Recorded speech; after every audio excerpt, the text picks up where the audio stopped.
கருப்பு ராமர் சீதையின் மகனா? யார் இந்த கருப்பண்ணசாமி? கருப்பசாமிய தெரியாதவங்க யாருமே இருக்க முடியாது. பலருக்கும் குலதெய்வமாவும், ஏராளமான கிராமங்கள்ல காவல் தெய்வமாவும், பக்தர்களால பயபக்தியோட வணங்கப்படுறவர் தான் கருப்புசாமி. ஆக்ரோஷமா ஆடி வரக்கூடிய கருப்புசாமி அப்படின்னாலே எல்லாரும் பயப்படுவாங்க. ஒவ்வொரு சாமிக்கும் ஒரு வரலாறு இருக்கிறது மாதிரி, இந்த கருப்புசாமிக்கு அப்படி என்ன வரலாறு? யார் இந்த கருப்பு? தெரிஞ்சுக்கலாமா?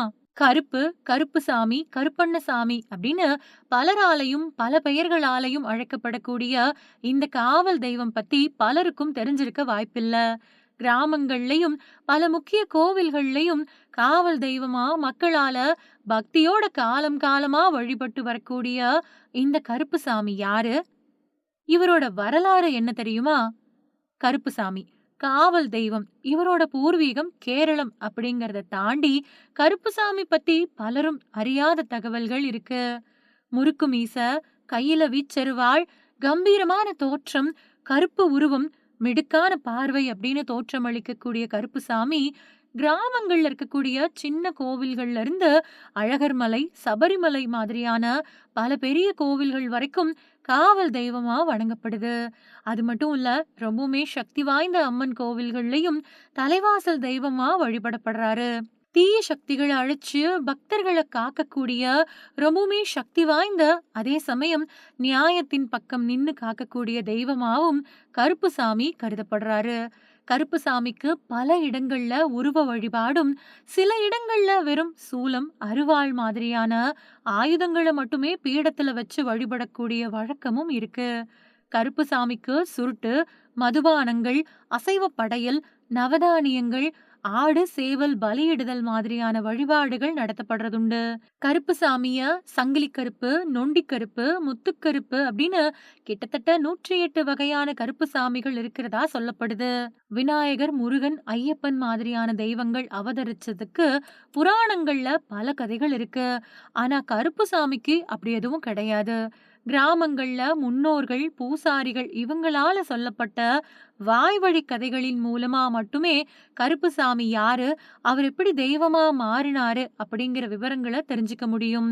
அதுல அதிகமா சொல்லப்படக்கூடிய கருப்புசாமி பத்தின 3 கதைகள். சுவாமி ஐயப்பன் மகிஷிய வதம் செய்ய புறப்பட்டப்போ அவருக்கு துணையா சேனாதிபதியா பணியாற்ற சிவபெருமானால படைக்கப்பட்டவர் தான் இந்த கருப்புசாமி அப்படின்னு சில கதைகள் சொல்லுது.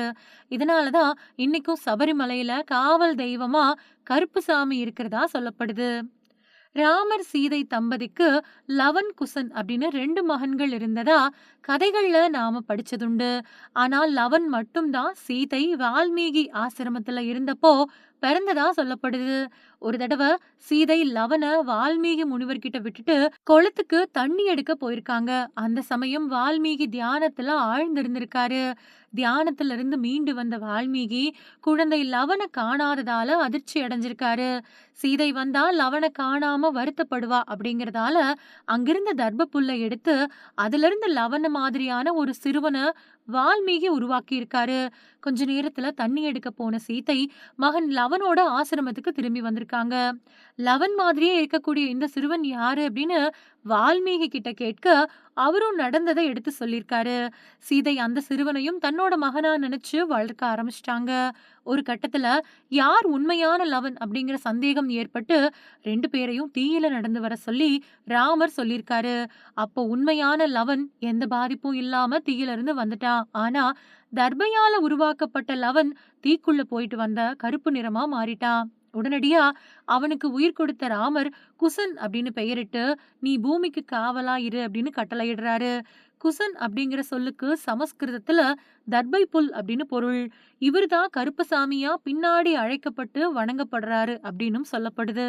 நிறைய கருப்புசாமி மந்திரங்கள்ல தர்பை புல்ல இருந்து பிறந்தவன் அப்படின்னு பொருள் தரக்கூடிய வார்த்தைகளை நாம பார்க்க முடியும். நாட்டார் மரபுல பல கிராம மக்களால சொல்லப்படக்கூடிய கதை என்ன அப்படின்னா, வயல்வெளிகள், ஆடு மாடுகளை பாதுகாக்கிறதுக்காக அந்த ஊர் காவலாளியா இருந்து பின்னாடி உயிர் தியாகம் செஞ்ச முன்னோர்களை கருப்புசாமியா மக்கள் வழிபடுறதா சொல்லப்படுது. சில மக்கள் அவங்களோட முன்னோர்களை கருப்புசாமியா நினைச்சு வழிபடுறதாவும் சொல்லப்படுது.